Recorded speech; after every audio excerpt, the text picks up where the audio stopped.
Bridget had been living alone for many years after her husband passed away. The loneliness had started to weigh heavily on her, and she often found herself longing for company. One day, she decided to visit her only son, Jason, hoping to find some comfort in being around her family. When she arrived at Jason's home, she told him how difficult it had become to live alone. "I've been by myself for so long," she said. "Since your father died, the house feels empty, and I just need someone to be with. I miss having a little one around." Jason listened to his mother with concern. He understood that she was lonely and wanted to help her. After talking it over with his wife, they agreed that Marcus, their 5-year-old son, could stay with his grandmother for a while. They thought it would be good for both Marcus and Bridget. Marcus would get to know his grandmother better, and Bridget would have the companionship she longed for. So Marcus packed a small bag and left with his grandmother. He was excited about the idea of spending time at her house, where everything was new and different. Bridget welcomed him warmly, making sure he felt at home. At first, everything seemed perfectly normal. Bridget doted on Marcus, cooking his favorite meals, reading him stories, and tucking him in at night. Marcus, in turn, enjoyed the attention and the change of scenery. But as the days passed, Bridget's loneliness began to creep back in. She found herself feeling empty, even with Marcus in the house. The joy she had felt at having him there started to fade, replaced by a strange longing she couldn't quite explain. Whenever Marcus took his bath, Bridget would sometimes linger nearby. She would glance at him through the slightly open door, watching him with eyes that were filled with more than just the affection of a grandmother.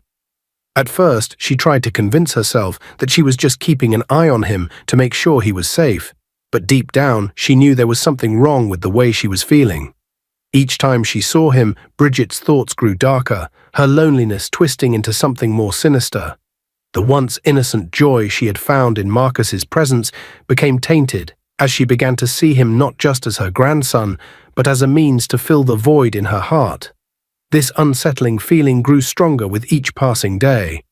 The more Bridget watched Marcus, the more she struggled with her emotions.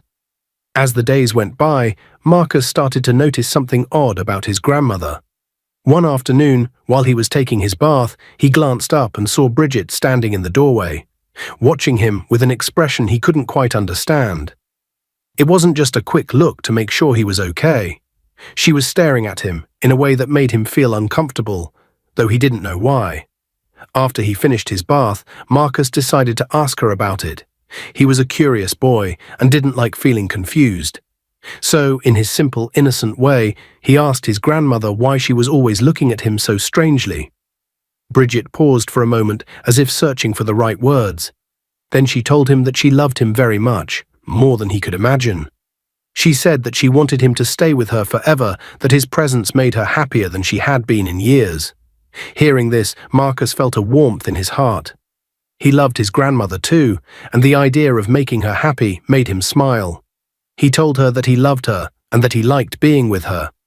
Meanwhile, back at Jason's house, things were not as peaceful. Jason's wife, Sarah, had never been entirely comfortable with the idea of Marcus staying with Bridget. She had always felt a certain unease around her mother-in-law, a feeling she couldn't quite put into words. As the days went on, Sarah grew more and more anxious. She missed her son terribly and began to regret agreeing to let him stay with Bridget. One morning, Sarah decided that enough was enough. She told Jason that she was going to get Marcus and bring him back home. Jason tried to reassure her that everything was fine, that Marcus was just having a good time with his grandmother, but Sarah's mind was made up. She couldn't shake the feeling that something wasn't right. When Sarah arrived at Bridget's house, she was relieved to see Marcus playing outside with a few children from the neighborhood. He looked happy and healthy, laughing and running around. For a moment, Sarah felt a pang of guilt for doubting Bridget's ability to care for their son.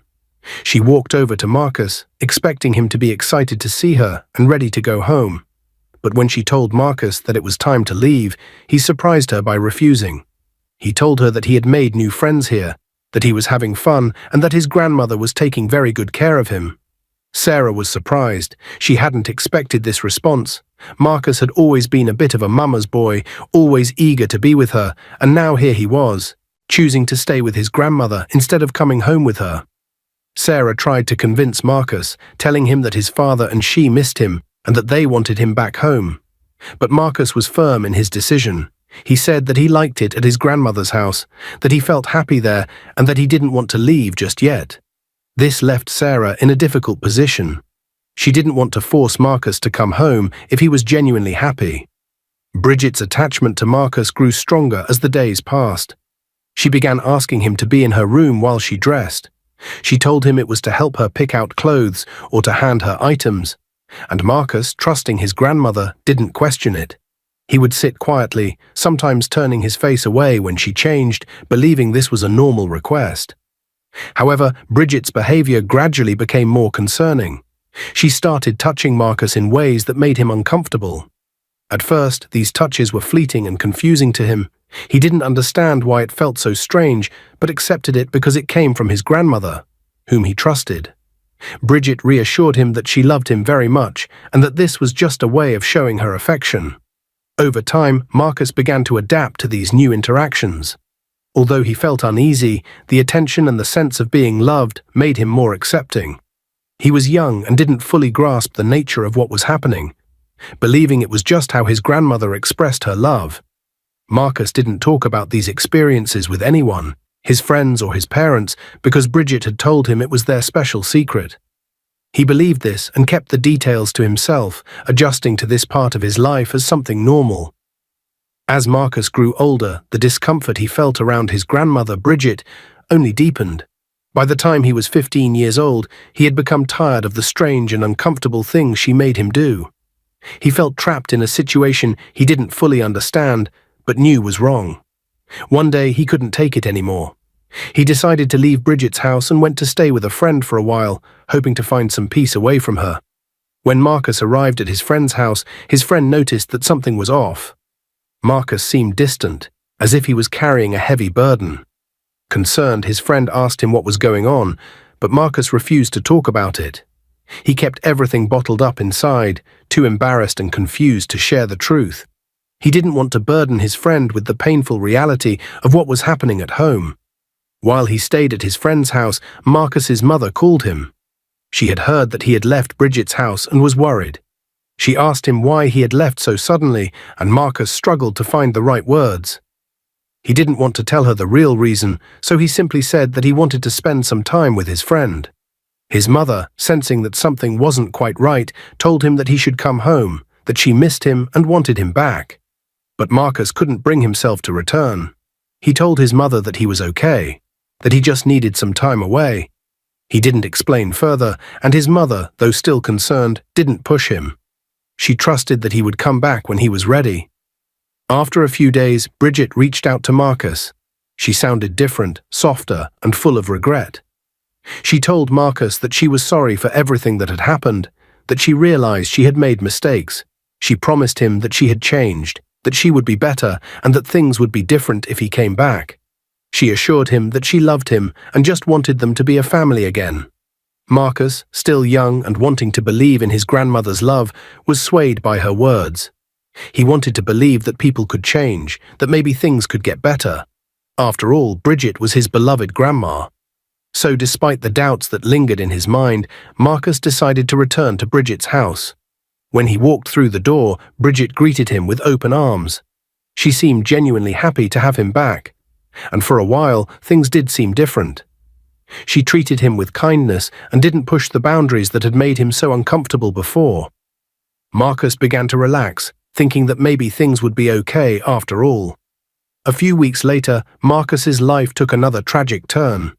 His parents were involved in a serious car accident, and both were killed. The sudden loss devastated Marcus, leaving him heartbroken and alone. Though Marcus was now under Bridget's care again, their relationship had soured. The years of Bridget's troubling behavior had left him feeling unsettled and wary.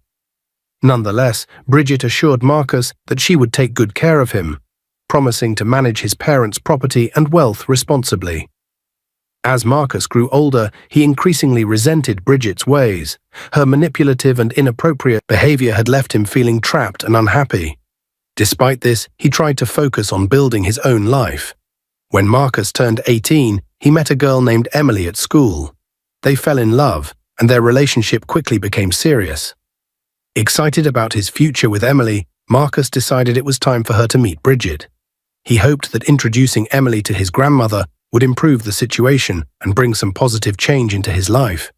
However, when Emily arrived at Bridget's home, Bridget's reaction was far from welcoming. Bridget looked at Emily with a critical eye and expressed her disapproval openly. She accused Emily of being a gold digger and implied that she was only interested in Marcus because of the wealth his parents had left behind. Marcus was shocked by Bridget's harsh words.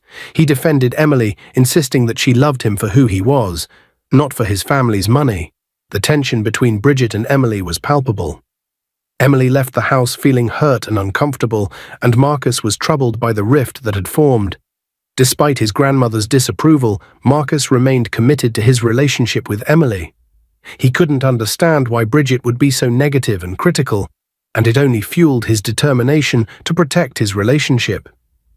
As time went on, Marcus continued to face the challenges of living with Bridget while trying to build a future with Emily. The friction between his grandmother and his girlfriend created an emotional strain. As Marcus continued living with his grandmother, Bridget, the tension in the house grew unbearable. Every time Marcus mentioned Emily or spent time with her, Bridget would lash out, accusing Emily of being a gold digger and treating Marcus with cruelty. Marcus had grown tired of her constant abuse, not just towards him, but now towards the girl he loved. One day, after yet another argument with Bridget over Emily, Marcus snapped. His frustration and anger boiled over, and he couldn't hold back his feelings any longer. He stood in front of his grandmother, his hands trembling with rage, and shouted at her. He called her a useless mother, someone who was so shameless for what she had done to him all these years. He told her that he was done with her games, done with the nonsense she had forced him to be part of. For a moment there was silence. Bridget's eyes flashed with a mix of shock and fury. She had never seen Marcus stand up to her like this. But instead of backing down, she responded with cold, calculated words. Bridget told Marcus that if he continued to disrespect her, she would tell everyone what had been going on between them. She said she wasn't ashamed of it and that she would ruin his life if he tried to defy her. She warned him to stay away from Emily, threatening that if he didn't, she would expose their dark secret to the world. Marcus felt a wave of fear wash over him. His heart pounded in his chest as he realized the gravity of Bridget's threat. He had spent years trying to keep what had happened between them hidden, and the thought of it becoming public terrified him. He didn't know how he could face the world, his friends, or Emily if they found out the truth. The fear of shame and the possible consequences paralyzed him. Feeling trapped and desperate, Marcus did the only thing he could think of to protect himself. He broke up with Emily. It was the hardest thing he had ever done. When he told her, Emily was confused and heartbroken, not understanding why Marcus was suddenly pushing her away. She tried to reach out to him, asking what had happened and why he was doing this, but Marcus couldn't give her any answers. He simply said that it was over, that they couldn't be together anymore. After the breakup, Marcus felt a deep emptiness inside him. He had lost the one person who made him feel truly happy and loved. Emily had been a light in his life, someone who had shown him what it meant to be cared for without conditions. Now that light was gone, extinguished by the darkness of his past and the control his grandmother still held over him. For years, Marcus had lived under the suffocating control of his grandmother, Bridget. The years of manipulation had worn him down. Every time he tried to pull away or refused her, she would remind him of her threats. Bridget would tell Marcus to sleep with her, and if he hesitated, she would immediately resort to blackmail, warning him that she would tell the world about their dark secret. Worse, she said she would lie and twist the story, painting herself as the victim and Marcus as the aggressor. She reminded him that people would believe her because she was his grandmother, and he was a young man. No one would take his side. Each time Marcus wanted to fight back, fear stopped him. The shame, the possibility of being humiliated, the fear of losing everything. These thoughts always made him comply. Bridget's threats haunted him day and night, and no matter how much he tried to break free, he felt trapped. This torment carried on for years, weighing him down as he struggled to navigate his life. Despite all this, Marcus managed to move forward in other areas. He graduated from school and began working at his father's company. He was now living in his father's house, which gave him some distance from Bridget. His life should have been improving, but the weight of his past still clung to him. Though he was successful in his career, he still carried the deep scars from the years of manipulation and abuse. Amid all the darkness in his life, Marcus met Sandra. She was everything he thought he wanted: beautiful, confident, and full of life. Sandra was the kind of woman who knew how to get what she wanted, and she loved to live lavishly. Her love for expensive things and her carefree spending habits were a reflection of her spoiled upbringing. She was used to having everything at her fingertips, whether it was designer clothes or luxury vacations. At first, Marcus didn't care about Sandra's spending habits. He was so taken by her beauty and charm that he overlooked the things that might have worried someone else. For Marcus, Sandra represented something new, something different from the heaviness he had lived with for so long. She was a breath of fresh air, someone who made him feel alive again. After months of dating, he found himself falling deeply in love with her, and soon he proposed. Sandra said yes, and for the first time in a long while, Marcus felt like he had a future to look forward to. But as always, there was Bridget. Even though Marcus was living in his own house, Bridget still loomed over his life like a shadow. He knew that eventually he would have to introduce Sandra to her. The day came and Marcus brought Sandra over to meet his grandmother, hoping that perhaps this time Bridget would let him be happy. However, as soon as they left, Bridget made her opinion clear. She didn't like Sandra. "She's spoiled," Bridget said bluntly. "She's only with you for your money. You're blind if you think she actually loves you. All she sees is what your parents left behind." Her words stung because they echoed some of the doubts Marcus had tried to push away. Despite Bridget's harsh words, Marcus tried to ignore her. He wanted to believe that Sandra truly loved him and that she wasn't just after his wealth. But as time went on, he couldn't fully shake off the seed of doubt Bridget had planted. Sandra's extravagant lifestyle, her love for material things, and her careless spending all began to weigh on Marcus. He started to wonder if maybe Bridget was right. Maybe Sandra didn't love him for who he was, but for what he could provide. Sandra had recently moved in with Marcus as they were planning their wedding, a time that was supposed to be filled with excitement and hope for their future. Despite the doubts Marcus sometimes had about Sandra's spending habits, he was determined to build a life with her. He believed that marriage would give him a fresh start, a chance to leave the dark memories of his past with Bridget behind. But Bridget wasn't ready to let Marcus go. One afternoon when Sandra was out, Bridget came by unannounced. Marcus felt uneasy the moment he saw her walk into the house. He had been trying to keep his distance from her ever since he started his new life with Sandra. But Bridget had a way of showing up when she wasn't wanted. Bridget's eyes scanned the room before she turned to Marcus with a familiar look, the one he had grown to dread. Without hesitation, she told Marcus to come with her to the bedroom. She demanded that he sleep with her, saying that it would be the last time. "You're getting married soon," she reminded him. "After this, things will be different. But this will be the last time." Marcus was horrified. He had thought that maybe, just maybe, Bridget would finally leave him alone now that he was getting married. He refused, his voice shaking with anger and disgust. He was determined to stand his ground this time, to not give in to her manipulation. But Bridget, as always, had a way of getting what she wanted. When Marcus refused, she quickly turned to threats, just as she had done for years. She told him that if he didn't do as she asked, she would tell Sandra everything. Worse, she would twist the truth and tell everyone that Marcus had been the one to pursue her. "No one will believe you, Marcus," she whispered. "They'll believe me, just like always. I'll ruin you, and Sandra will leave you." Marcus felt trapped. His heart pounded in his chest as the familiar wave of fear and shame washed over him. He had fought so hard to escape Bridget's control, to start a new life with Sandra. But now it seemed like everything was slipping through his fingers. He couldn't risk losing Sandra or having his life destroyed. Against his will, he gave in to Bridget's demands once again, hating himself for being so powerless.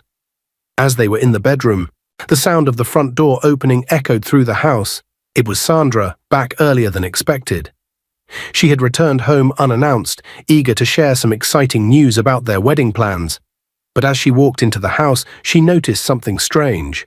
The house was too quiet, and Marcus wasn't anywhere to be seen. Curious and slightly concerned, Sandra made her way to the bedroom. She pushed open the door, and what she saw on the other side stopped her in her tracks. There, in front of her, was Marcus with his grandmother, in a situation she could hardly believe. Sandra's heart sank, and shock quickly turned to anger and betrayal. She didn't know what to think, but all she could see was her fiancé, the man she was about to marry, in a moment of intimacy with his grandmother. Her mind raced, struggling to make sense of what she had just witnessed. Marcus immediately jumped up, panic flooding his face. He rushed over to Sandra, trying to explain. "It's not what you think," he pleaded. "I didn't want this. Please, Sandra, you have to believe me." But Sandra couldn't hear his words. Her mind was spinning, and she felt sick to her stomach. How could this be happening? How could Marcus, the man she loved, be involved in something so twisted and wrong? She backed away from him, tears welling up in her eyes. Bridget, on the other hand, stood in the background, watching the scene unfold with a small, satisfied smile on her face. This was exactly what she had wanted all along. For years, she had controlled Marcus, but now, with Sandra walking in on them, she saw an opportunity to destroy Marcus's relationship entirely. In her twisted mind, Bridget didn't want Marcus to be free or happy. She wanted to keep him under her control forever, and if that meant ruining his engagement, she was more than willing to do it. Sandra couldn't stay in the house any longer. She turned and ran out, ignoring Marcus's desperate calls for her to come back. She didn't want to hear his explanations. In her mind, nothing could justify what she had just seen. Marcus was devastated. He knew that everything was falling apart. He had always feared that Bridget would destroy his life, and now it seemed like she had finally succeeded. He had tried so hard to escape her control, but once again she had dragged him back into the darkness. For days, Marcus tried to reach out to Sandra, but she refused to speak to him. Bridget, meanwhile, acted as though nothing had happened, her cold demeanor showing no sign of remorse. She had succeeded in driving a wedge between Marcus and the one person who had given him hope for a different life. Marcus sat in his house, his mind heavy with guilt and shame. He had been living a lie for so long, trapped by the manipulation of both his grandmother, Bridget, and now Sandra.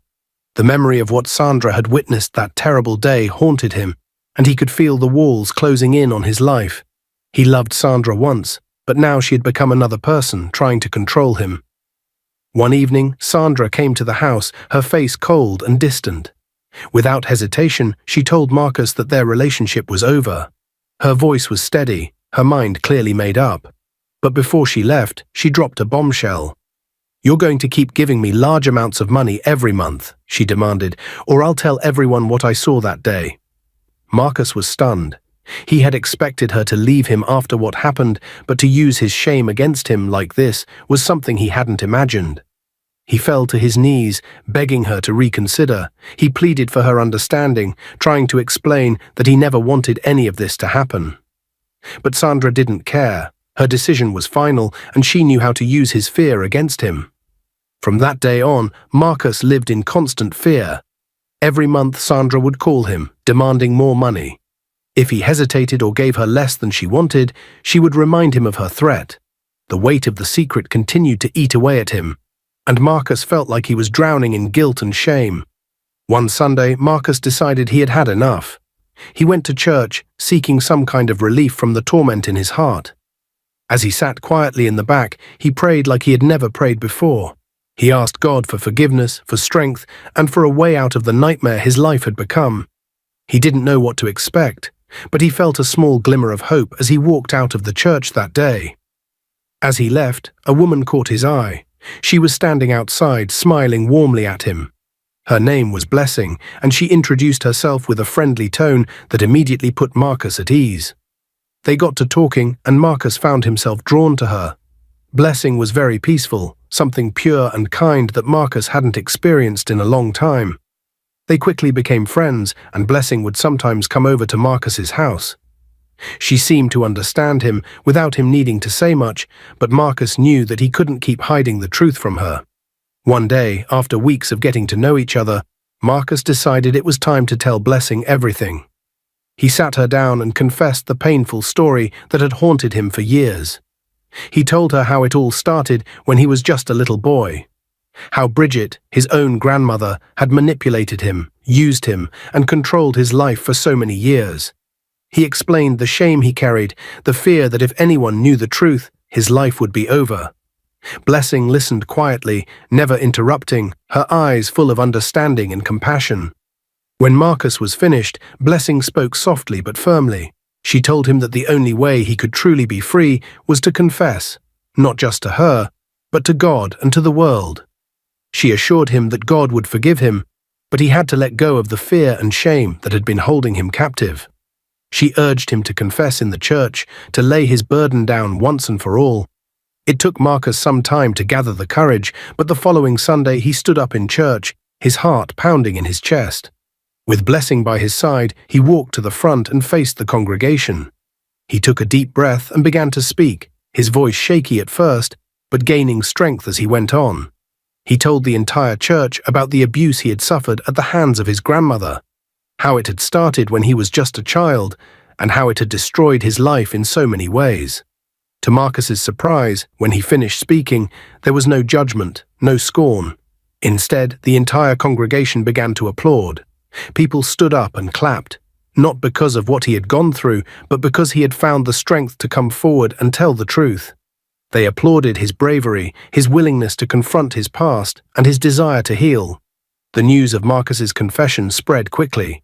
It went viral on social media, and soon people everywhere were talking about it.